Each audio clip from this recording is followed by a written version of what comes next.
c'est le must absolu de la semaine. La Palme d'Or du 76e Festival de Cannes. Vive le cinéma! Palmarès, c'est le podcast pour les curieux du 7e art. De Kurt Rajmé à Hollywood, de Martin Scorsese à Catherine Deneuve, dans Palmarès, on met tous les cinémas à l'honneur. Découvrez chaque semaine le résumé d'un film et pourquoi il a marqué le cinéma.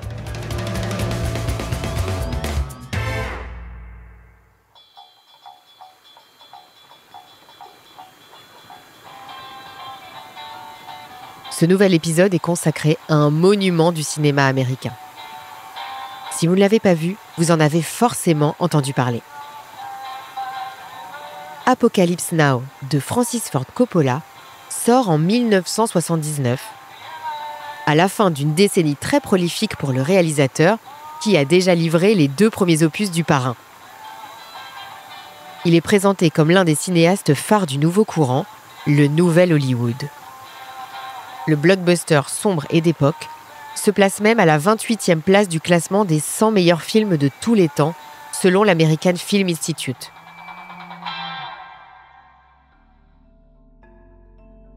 Bien qu'il soit ancré en pleine guerre du Vietnam, le film est une adaptation du livre Au cœur des ténèbres de Joseph Conrad, paru en 1899, dans un contexte politique et social bien différent. Dans le livre, l'histoire a lieu en Afrique subsaharienne. Mais le système colonial est bien là. Tout comme la quête du colonel Kurtz et la déshumanisation des hommes. C'est tout cela qui a fait d'Apocalypse Now un film culte dont je vais vous parler un peu plus. La première version montrée au Festival de Cannes en 1979 dure 2h30. Au fil des années, Coppola, réalisateur très minutieux, présente de nouveaux montages plus longs. Une version de 3h22 en 2001 et son Final Cut de 3h02 qui date de 2019 que l'on trouve aujourd'hui en vidéo à la demande. Avant de lancer le film, il faut avoir en tête le contexte politique. Avec Voyage au bout de l'enfer de Michael Cimino, sorti en salle 1 an plus tôt, Apocalypse Now est l'un des premiers grands films consacrés à la guerre du Vietnam. Terminée en 1975, cette guerre meurtrière pour les soldats américains agite encore l'opinion publique. Le tournage débute aux Philippines en mars 1976, alors que le projet est à peine finalisé. Coppola s'y installe avec sa famille et un scénario non abouti. Il pense y rester quelques semaines seulement, mais y passera plus d'1 an. Si vous avez déjà vu Apocalypse Now, vous serez peut-être d'accord avec moi. Il se compose essentiellement de longues séquences de bataille et de grands silences.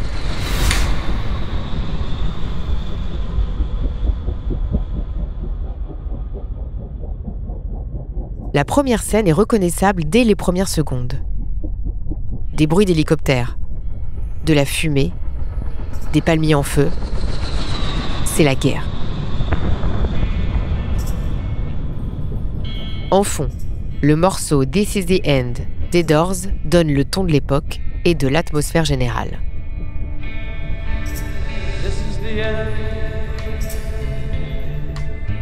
Un homme apparaît en simultané, le visage à l'envers de l'écran.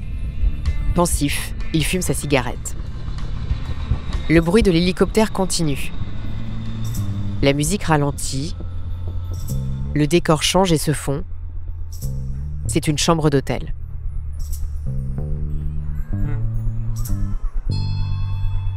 Il est couché dans un lit, avec un pistolet à côté de lui. Le ventilateur tourne au plafond. Il se lève, regarde l'extérieur par la fenêtre, lance la première courte réplique pour nous indiquer où se passe l'histoire. Saigon, Vietnam. Saigon. Shit. C'est le narrateur du film. Il explique le contexte, en revenant sur son état d'esprit, désastreux. Every time I think I'm gonna wake up back in the jungle. Chaque fois, je crois que je vais me réveiller là-bas, dans la jungle. When I was home after my first tour, it was worse. À mon premier retour aux États-Unis, c'était pire. I'd wake up and there'd be nothing. Là-bas, je me réveillais. Et rien.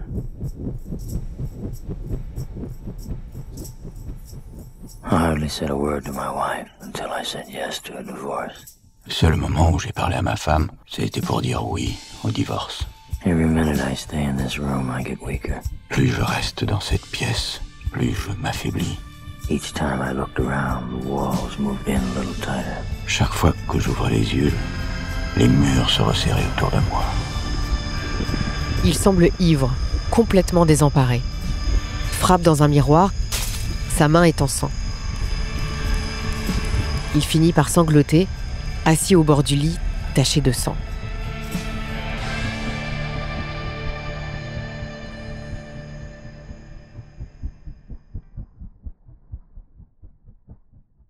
Cet homme, c'est le capitaine Benjamin Willard, campé par Martin Sheen.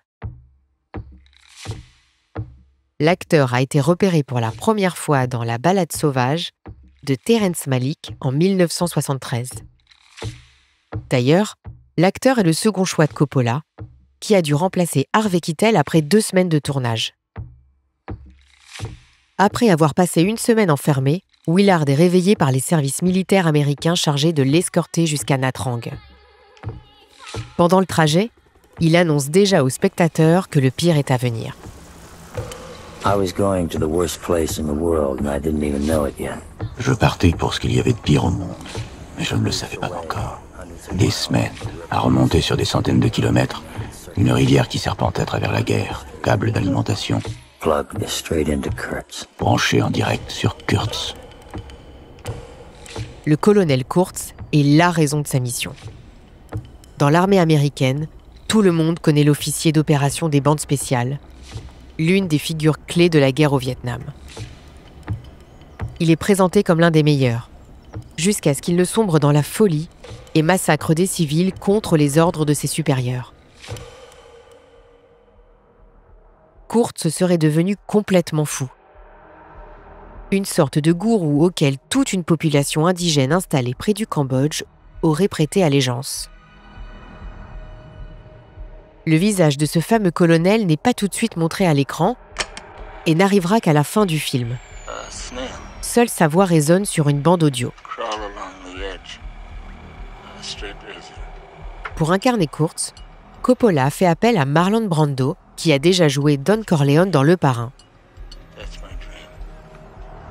Un acteur compliqué, dont les méthodes de travail rendent le tournage encore plus difficile. Il n'a pas lu le scénario, n'a pas appris son texte et finira par improviser plusieurs scènes alors même que ses apparitions à l'écran ne dépassent pas 15 minutes. La mission du capitaine Willard est de le retrouver et de le tuer. Terminate, Colonel. Que je mette fin au colonel. Terminate with extreme prejudice.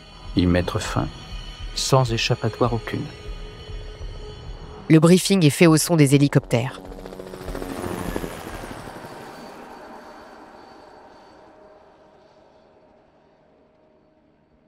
En se baladant dans son nouveau camp de base, il redécouvre l'horreur à laquelle il avait échappé pendant ces quelques semaines de permission.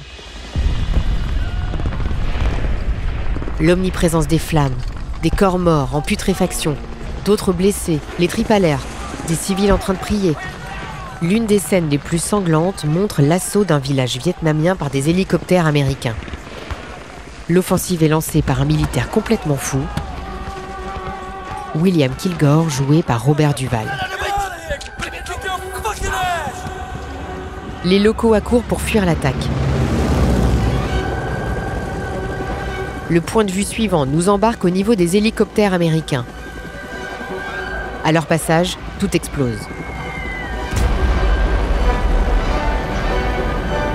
En fond, l'air d'opéra La chevauchée des Valkyries de Wagner, fortement associé à l'Allemagne nazie d'Hitler, résonne très fort. Les répliques de William Kilgore sont glaçantes. À l'image de son mythique « J'adore respirer l'odeur du napalm le matin ». Lancé avant de détruire les habitations des populations locales, pendant qu'il donne l'ordre à ses équipes de surfer sur les vagues de la plage d'à côté. Chez Coppola, les scènes de bataille sont longues, filmées de manière spectaculaire, est difficile à regarder tant l'horreur est réelle.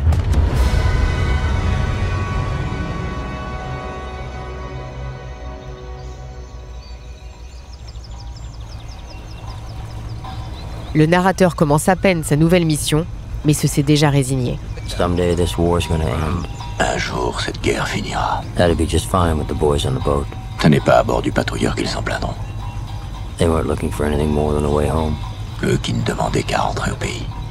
Trouble is, Seulement voilà, I'd been back there, moi qui étais retourné, and I knew that it just didn't exist anymore.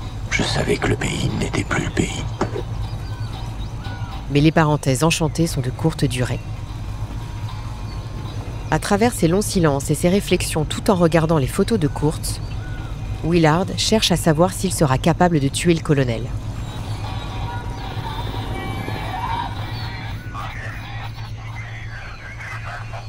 La quête de Willard se poursuit.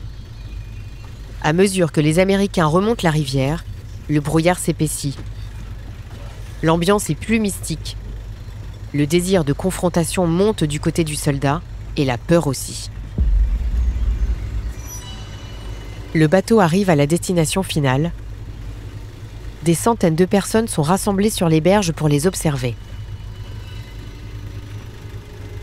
C'est la population indigène soumise aux ordres du colonel déserteur. Abandonné par ses camarades, Willard est seul. Comme il semble finalement l'avoir été depuis le début.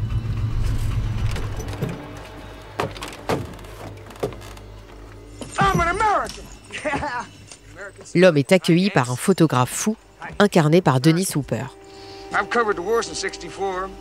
Il couvre la guerre depuis 1964 et est aussi tombé dans la fascination du colonel Kurtz qu'il perçoit comme un poète guerrier au sens classique.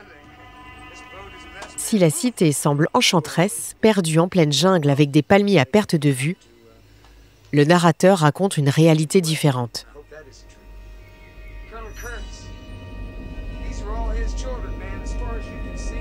It smelled like slow death in there. Cela sentait la mort lente là-dedans. Malaria, La malaria, nightmares. le cauchemar. This was the end of the river, all right. C'était bien là que la rivière venait se perdre.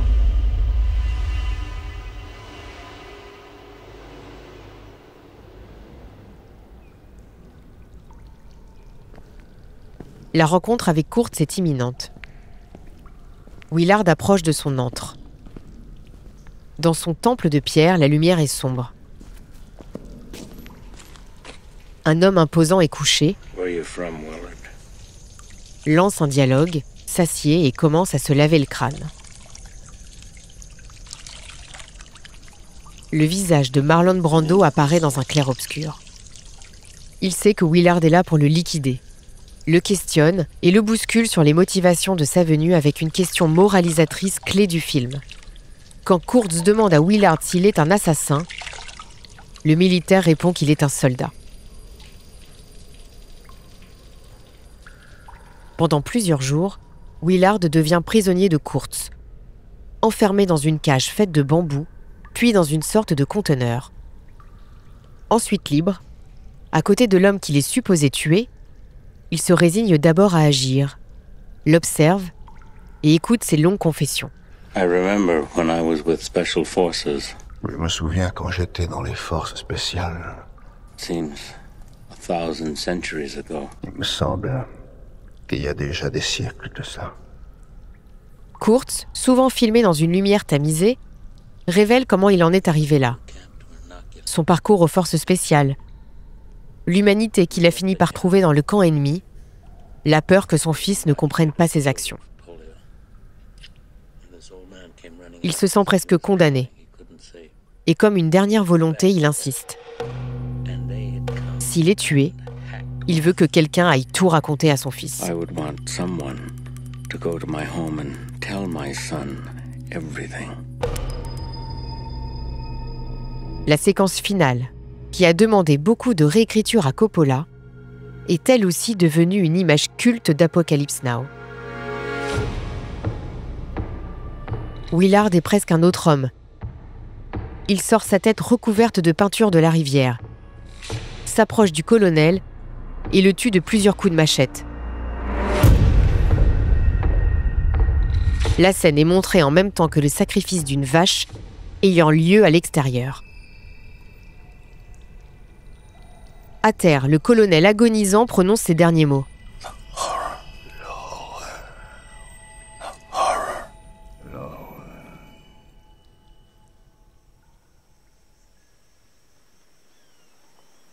En sortant de l'antre de Kurtz en haut des escaliers, Willard est salué par le peuple indigène. À genoux face à lui, il lui prête allégeance.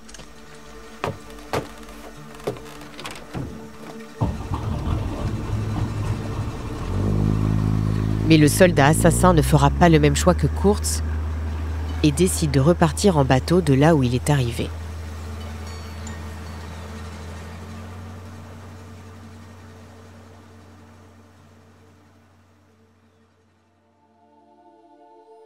Lors de son avant-première mondiale au Festival de Cannes en 1979, les critiques sont plutôt unanimes.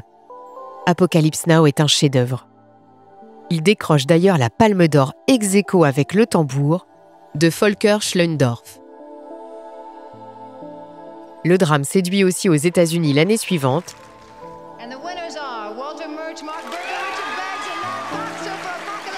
avec 8 nominations aux Oscars. Il en remporte 2, ainsi que plusieurs Golden Globes.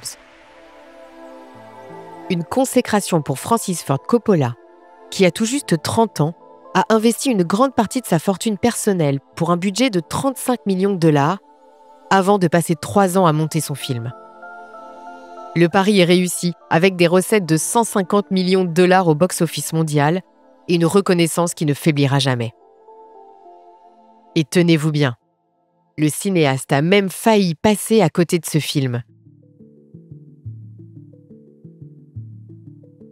Un premier projet d'adaptation de l'œuvre de Joseph Conrad a vu le jour en 1939 avec Orson Welles.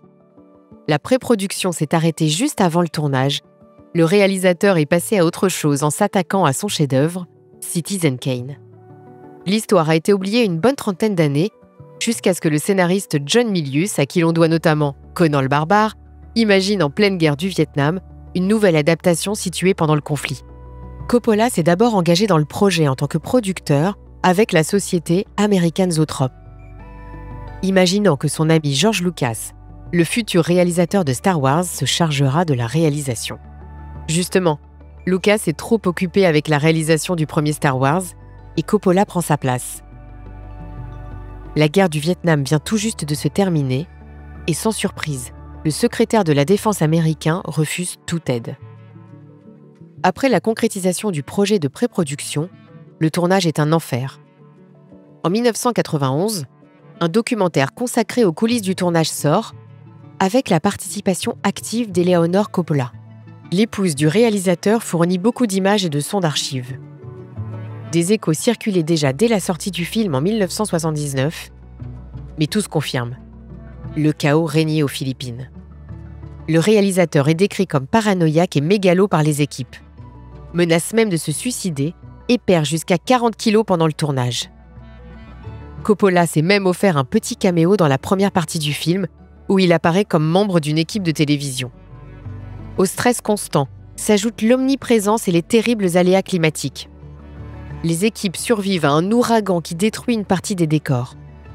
Pire encore, en 1977, le réalisateur a même failli perdre son acteur principal poussé à bout. Victime d'une crise cardiaque sur le tournage, Martin Sheen a dû se reposer quelques semaines avant de reprendre son rôle. 45 ans après sa sortie, Apocalypse Now reste salué pour son fond comme pour sa forme. La mise en scène est spectaculaire et audacieuse.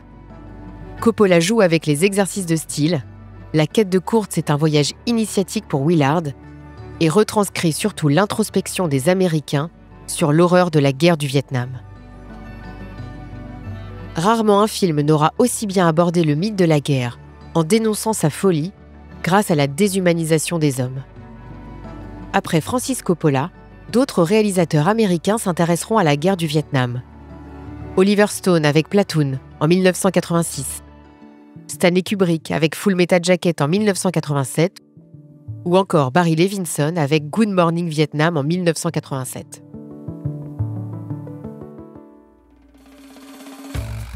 Voilà, vous connaissez tout, ou presque, d'Apocalypse Now. Et rendez-vous la semaine prochaine pour un nouvel épisode de Palmarès. Palmarès est une série produite par Energy Podcast, à retrouver sur l'application ou le site Energy rubrique podcast et sur toutes les plateformes d'écoute.